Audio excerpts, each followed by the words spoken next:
السلام علیکم ورحمۃ اللہ وبرکاتہ۔ پیارے دوستو، آج ہم آپ کو نماز کے چند مسائل سنائیں گے۔ ٹھنڈک کے سبب کان اور داڑھی چھپا کر نماز پڑھنا کیسا ہے؟ ٹھنڈک کے سبب کان اور داڑھی چھپا کر نماز پڑھنا کیسا ہے؟ جواب بغور سماعت کریں۔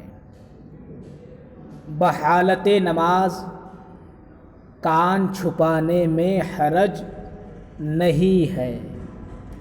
بحالت نماز کان چھپانے میں حرج نہیں ہے، مگر داڑھی چھپانا مکروہ ہے کہ سرکار علیہ الصلاۃ والتسلیم نے اس سے منع فرمایا۔ حدیث شریف میں ہے، نہا رسول اللہ صلی اللہ علیہ وسلم عن تغطیۃ الفم واللحیۃ۔ سرکار علیہ الصلاۃ والتسلیم نے منہ اور داڑھی چھپانے سے منع فرمایا۔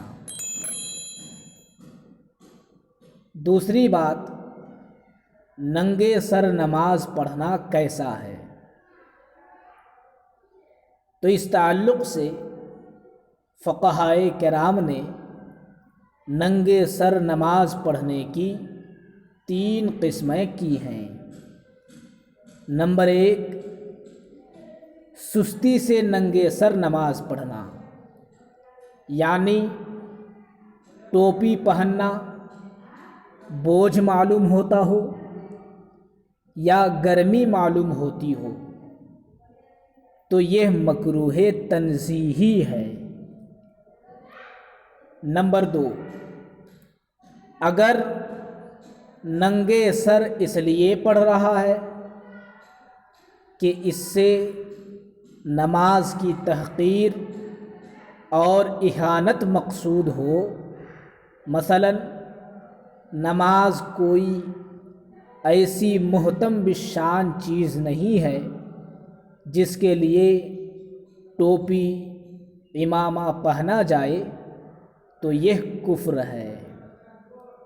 نمبر 3، ننگے سر نماز پڑھنا اگر خشوع و خضوع کے لیے ہو تو یہ جائز ہے۔ ایسا ہی بہار شریعت فتاوی فقیہ ملت میں ہے۔